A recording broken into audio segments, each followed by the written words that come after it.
प्रिय विद्यार्थियों नमस्कार। मैं डॉक्टर सहदेव पारिक श्री गोविंद गुरु राजकीय महाविद्यालय बांसवाड़ा से। विद्यार्थियों, आज हम एमए उत्तरार्ध समाजशास्त्र विषय के प्रश्न पत्र code 5176 perspective on Indian society के प्रकरण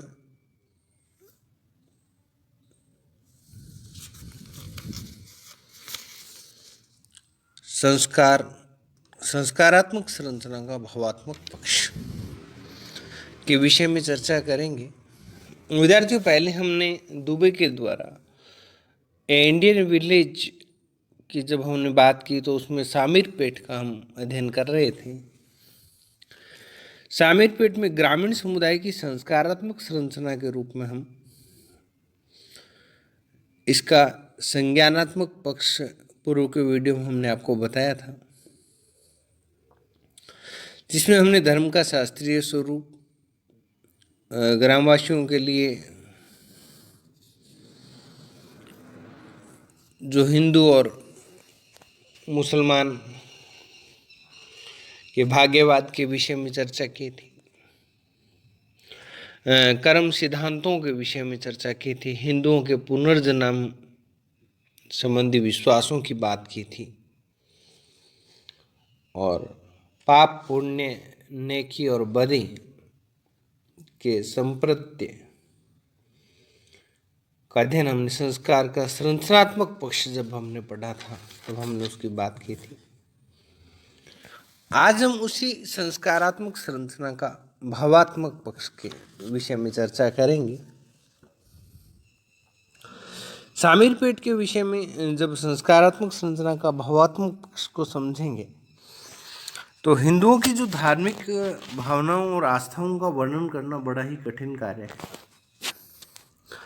और इसमें जो एक फ्लेक्सिबिलिटी जो पाई जाती है, लचीलापन जो पाया जाता है, क्योंकि उसमें अखिल भारतीय प्रायद्वीप और प्रादेशिक तत्वों का जो हो समावेशन है। हिंदुओं की आस्थाएं कुछ विश्वासों के माध्यम से हम प्रकट कर सकते हैं या प्रकट करते हैं, जिसमें पहला बिंदु तो ये है कि हिंदू धर्म में जो मैंने आपको पहले के पूर्व की कक्षाओं में भी आपने पढ़ा होगा कि हमारे यहाँ पर त्रिदेव और त्रिदेवी की अवधारणा है और उसके बाद में है अवतारवाद। तीन देव, ब्रह्मा विष्णु और महेश, ये हमने पूर्व की कक्षाओं में पढ़ा है। तो यहाँ पर जो त्रिदेव की अवधारणा है, ब्रह्मा विष्णु और महेश शामीरपेट में आस्था के विषय हैं और राम और कृष्ण अवतार के रूप में गांव में पूजे जाते हैं। कुछ प्रादेशिक देवी देवता भी अपना प्रभुत्व बनाए हुए हैं। तेलुगु भाषी क्षेत्रों में आमतौर पर निम्नलिखित जो देवी देवता है या कुछ देवी देवताओं का जो वर्णन है वो हम इस प्रकार कर सकते हैं। शामीरपेट में इसका कोई अपवाद नहीं है। पोचम्मा नाम की एक देवी है जो कि चेचक की देवी मानी जाती है। मुत्यलम्मा नाम की जो देवी है वो छोटे चेचक की देवी मानी जाती है। बालम्मा उर्वरता की देवी मानी जाती है, जिसके क्रोध से औरतें बांझ हो जाती हैं, ऐसी मान्यता जो शामीरपेट में पाई जाती है। महाकालम्मा को हेजे की देवी के रूप में मान्यता दी गई है। दुर्गम्मा गांव के कल्याण और भाग्य की देवी के रूप में स्थान प्राप्त कर चुकी है।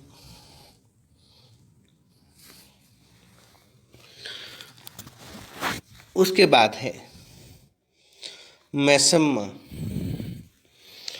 मैसम्मा जो है वो गांव की सीमाओं की देवी मानी जाती है। जो गांव की जो सीमाएं हैं उनकी रक्षा करने के भार जो है वो मैसम्मा देवी को दिया गया है। एलम्मा जो है वो फोड़े फुंसियों के इलाज करने वाले देवी के रूप में प्रतिष्ठित है। तो ये जो 7 प्रकार की देवियाँ, पोचम्मा, मुत्यालम्मा, बालम्मा, महाकालम्मा, दुर्गम्मा और मौसम्मा और एलम्मा, ये 7 देवियाँ जो है वो शामीरपेट में विशेष रूप से पूजी जाती हैं। और इन सब के अतिरिक्त कुछ छोटी छोटी देवियाँ और भी हैं, और उस सूची में अनेक सैकड़ों नाम जो हम देवी देवता के जोड़े जा सकते हैं। शामीरपेट के गांव के लोग इन्हें मानते हैं, पूजते हैं, और गांव के देवी देवताओं के 8 देवालय जो है वो महत्वपूर्ण है। शामीरपेट में सभी मुसलमान जो थे वो पहले हिंदू थे और पिछली 4-5 पीढ़ियों से धर्म परिवर्तन करके मुसलमान बने, और ये सब सुन्नी संप्रदाय से हैं और अल्लाह में विश्वास रखते हैं। वे नमाज और रोजे की प्रभाविता में भी विश्वास रखते हैं, और बड़े बूढ़े मुसलमान जो हैं वो दिन में 2 बार नमाज पढ़ते हैं, परंतु कुछ केवल 1 बार और कुछ सप्ताह में केवल 1 दिन यानी शुक्रवार के दिन नमाज पढ़ करके संतुष्ट है। और शामीरपेट जो गांव है उसमें कोई बिरला मुसलमान ही ऐसा था जो दिन में 5 बार नमाज अदा करता, और जो कि मुस्लिम या इस्लाम धर्म के धर्मालु के लिए नियत है। मुसलमानों की आस्था है कि समाज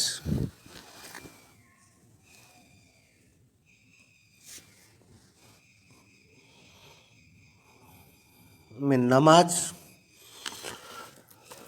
रोजे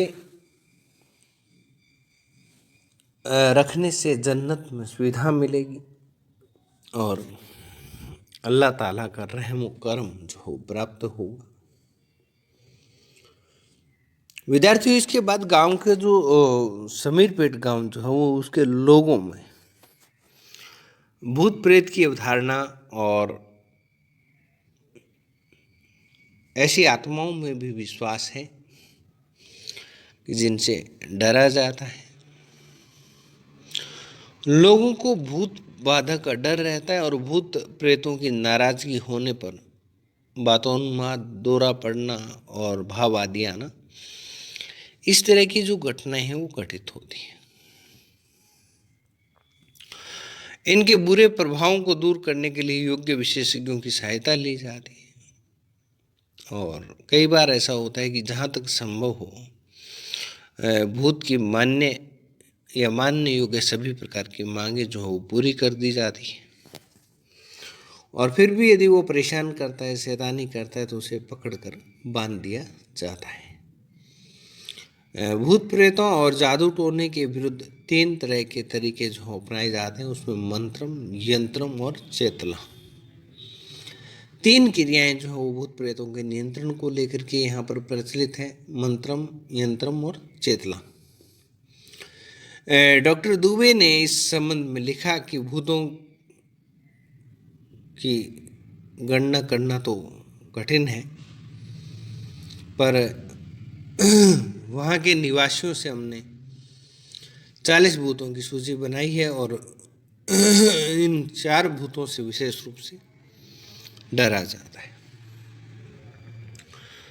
यानी कि शामीरपेट गांव में इस बात पर, भूत प्रेत की मान्यता पर जो हो सबसे ज़्यादा विश्वास है, और यहाँ पर 40 भूतों की सूची बनाई गई, जिसमें से ये माना जाता है कि ये 4 भूत जो हैं वो सबसे खतरनाक हैं और इनसे सबसे ज़्यादा डरा जाता है। इसी भांति जो है वो जादू टोने में भी काफ़ी यकीन किया जाता है।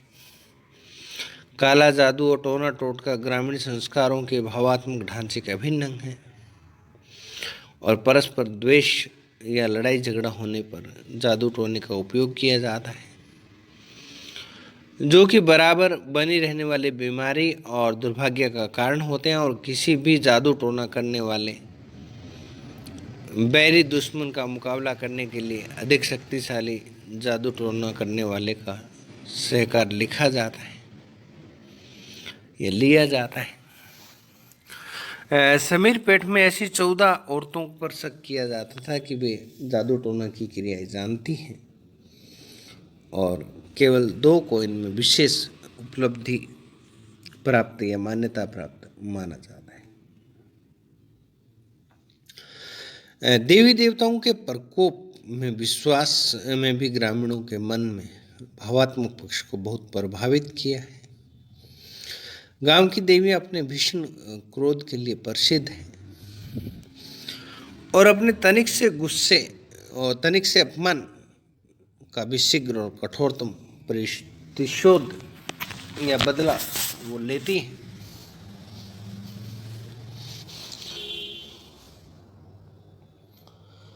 चेचक, हैजा और प्लेग आदि को हमेशा देवियों के क्रोध का फल माना जाता है। इन बीमारियों के लिए देवियों को प्रसन्न करने हेतु पूजा ही एकमात्र उपचार माना गया। इसलिए इसमें पीड़ित रोगियों को कोई दवा भी नहीं दी जाती थी और देवियों को प्रसन्न करना कठिन है और उसके लिए मुर्गे या बकरी की बलि दी जाती थी।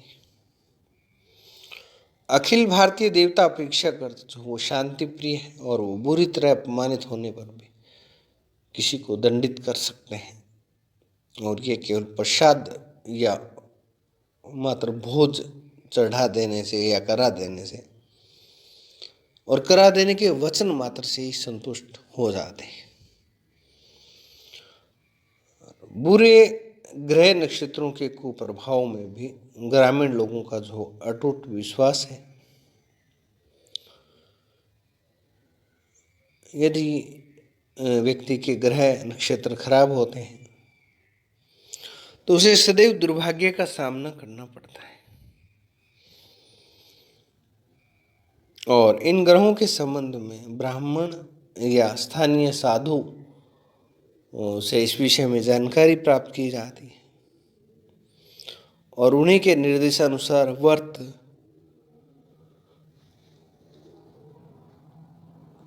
उपवास और पूजा तथा दान धर्म करना पड़ता है।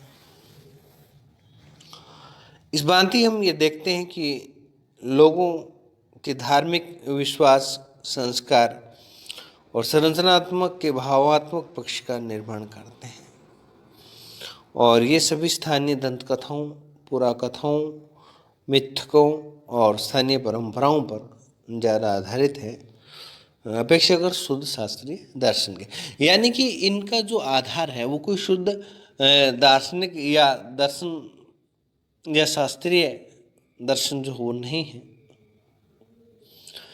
ये केवल स्थानीय दंत कथाओं पर, पुराकथाओं पर, मिथकों पर या किंवदंतियों पर या स्थानीय परंपराओं पर ज़्यादा आधारित है। तो विद्यार्थियों, ये था संस्कारात्मक संरचना का भावात्मक पक्ष। अब एक हमारा जो अंतिम है वो है संस्कारात्मक संरचना का क्रियात्मक पक्ष। आगामी वीडियो में हम इस विषय पर चर्चा करेंगे। तब तक के लिए धन्यवाद।